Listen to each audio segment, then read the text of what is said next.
Sara Zimmerman, Duterte Carpio, ipinanganak noong May 31, 1978, karaniwang kilala bilang Inday Sara, ay isang Pilipinong abogado at politiko na ika-15 at kasalukuyang Vice-Presidente ng Pilipinas.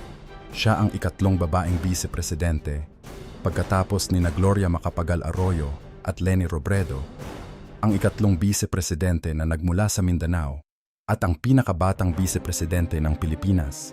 Anak ng ika-16 na Pangulong si Rodrigo Duterte, siya ay dating alkalde ng Davao City mula 2010 hanggang 2013 at mula 2016 hanggang 2022.